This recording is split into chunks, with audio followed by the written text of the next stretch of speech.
वो फरीक बनी है और उनकी वालदा ने आज अदालत में कहा है कि दानिया आमिर, क्योंकि आमिर लियाकत की इकलौती बेवा हैं, उनका हक है कि शौहर की मौत की वजह जान सकें। दूसरी तरफ आमिर लियाकत के बच्चों के वकील वो कह रहे हैं कि बेटा और बेटी नहीं चाहते कि पोस्टमार्टम हो। सोशल मीडिया पर गलत अफवाहें फैलाई जा रही हैं कि आमिर लियाकत के जिस्म पर कोई निशान थे या जख्म थे, जिस पर अदालत ने रिमार्क्स दिए हैं कि पोस्टमार्टम फैमिली के जज्बात का मामला नहीं है, यह कानूनी जरूरत है। हाई कोर्ट ने फरीकैन को मुकम्मल तैयारी के साथ पेश होने का हुक्म देते हुए इस समाअत को 28 जुलाई तक के लिए मुलतवी कर दिया है। सलमा बीबी ज्वाइन कर चुकी हैं, वालिदा हैं दानिया शाह की। बहुत शुक्रिया सलमा साहिबा। मुझे ये बताइए, आमिर लियाकत साहब की वफात को 1 माह से ज्यादा का अरसा हो गया है, आप लोग अब क्यों सोच रहे हैं पोस्टमार्टम के लिए? नहीं दिया था। हम पहले दिन ही आते तो पहले हम पोस्टमार्टम ही करवाते।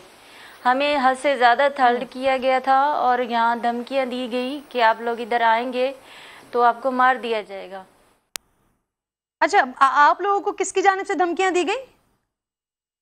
फ़ोनों पे धमकियाँ। अब हमें ये तो नहीं पता था कौन लोग हैं कौन नहीं है। काफ़ी लोगों ने धमकियाँ दी। उसके बावजूद भी हम लोग आने की कोशिश की थी। हमने कहा हमारा बेटा है, धमात है, तो हम जाते हैं। फिर हम रास्ते से ही मुड़ गए। तो हमने कहा कि अभी मामला बहुत ज़्यादा ख़राब है, तो इसलिए हम मुड़ गए। अगर हम पहुंच जाते तो हमने पहले ही पोस्टमार्टम करवाना था बेटे का। दानिया पोस्टमार्टम के जरिए मौत की वजह जानना चाहती हैं, शक है उन्हें किसी पर?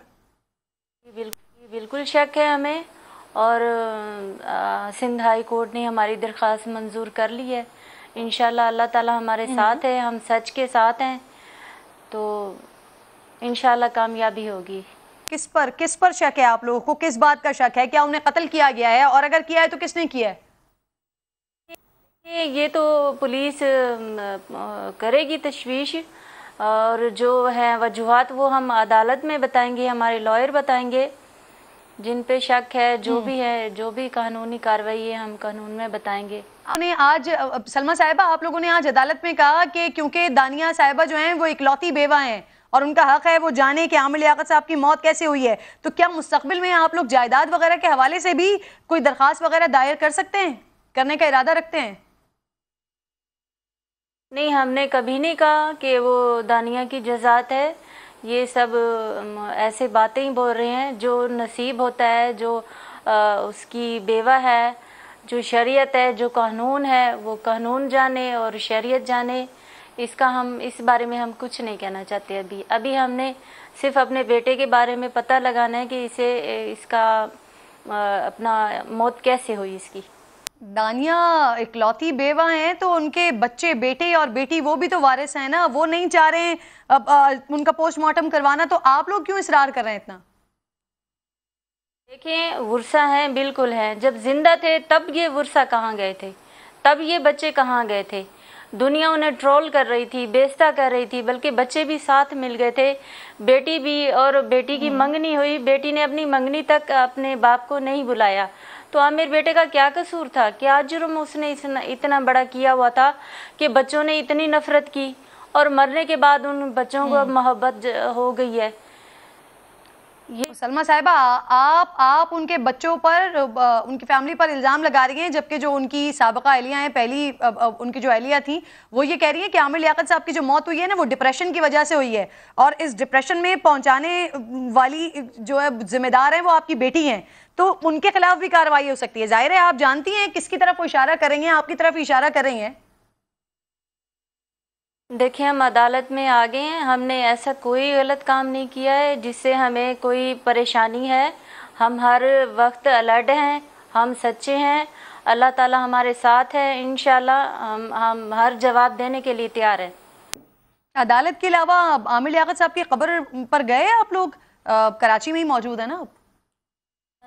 नहीं, मैंने अभी विज़िट नहीं किया। हम इधर कोर्ट में जाना था, और भी काफ़ी सारे हमारे मसले थे, तो इंशाल्लाह जाएंगे जैसे टाइम लगेगा। फ़िलहाल हम नहीं जा सके। अच्छा सलमा साहिबा, जरा ये बात भी कर लें, नामुनासिब वीडियोस पर सर मैडम FIA ने दानिया को तलब किया हुआ है, पेश होंगी वो? क्योंकि दानिया पहले ही कह चुकी हैं कि वो वीडियोस उन्होंने नहीं शेयर किए हैं, वो किसी तीसरे शख्स ने किए हैं। तो वो तीसरा शख्स कौन है, नाम सामने लाएंगी दानिया? नहीं, वो तो घर है, गांव में है, लोधरा इद्दत में है, तो तो उन्होंने मुझे अपना वर्षा बनाया है, तो मैं वालदा हूँ, मैं आई हूँ इधर। हमारी बच्ची ने कोई वीडियो वायरल नहीं की, ये सब फेक है सब। ये जिन्होंने भी वायरल की है तो वो मीडिया के बंदे हैं, वो यूट्यूबर हैं, जो भी हैं, जिन्होंने भी किया है ना, उसको मेरे बेटे से दुश्मनी थी। हमारी बेटी को कोई उससे दुश्मनी नहीं थी, वो बीवी थी। बीवी ऐसा काम नहीं कर सकती। सलेबा, आपकी बेटी ने नहीं भी की, लेकिन उन्होंने वो जितने भी यूट्यूबर्स और जो लोग आए थे उनके पास, उनको वो सारे वीडियोस और जो ऑडियोज थे वो सब उन्होंने दिखाए हैं, सुनाए हैं उनको। बहुत शुक्रिया, आप साथ मौजूद थी। एडवोकेट जिया अवान साहब भी मुझे ज्वाइन कर चुके हैं, आमिर लियाकत मरहूम के बच्चों के वकील हैं। बहुत शुक्रिया जिया साहब। सर, मुझे ये बता दीजिए, अदालत कह रही है कि जज्बात पे नहीं, कानून के मुताबिक फैसले किए जाएंगे। तो सर, पोस्टमार्टम के हवाले से क्या अब आपका मौक़िफ़ क्या है, क्या कह रहे हैं बेटा और बेटी? देखें, हम तो कानून के इम्प्लीमेंटेशन के लिए गए हैं।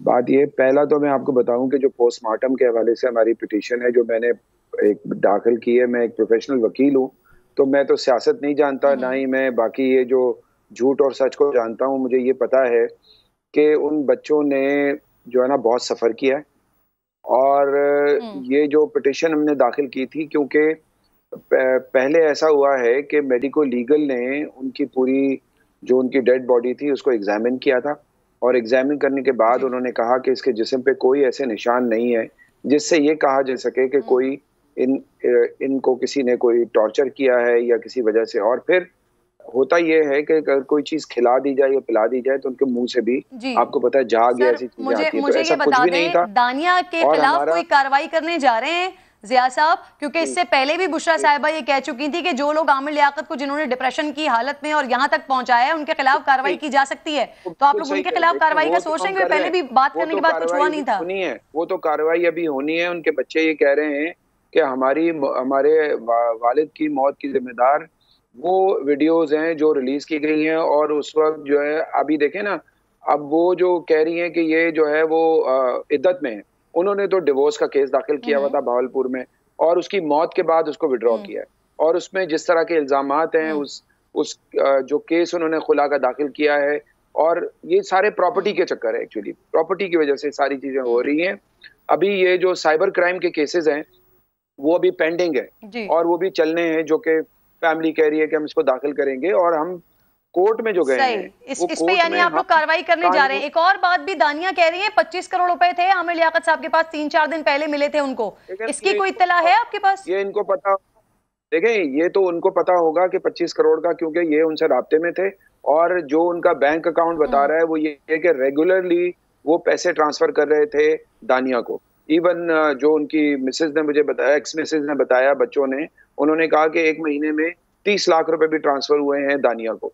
तो ये तो एक पैसों की रेल पेल थी जो उस तरफ जा रही थी, और उसके अपने बच्चे जो है वो डिप्राइव्ड हैं। आपको अंदाजा नहीं कर सकते कि उन बच्चों के हालात क्या है, और उनको ना ये जो हालात आप सोच सकते हैं कि वो बच्चे जो है ना सच्चे बच्चे जो सच्चे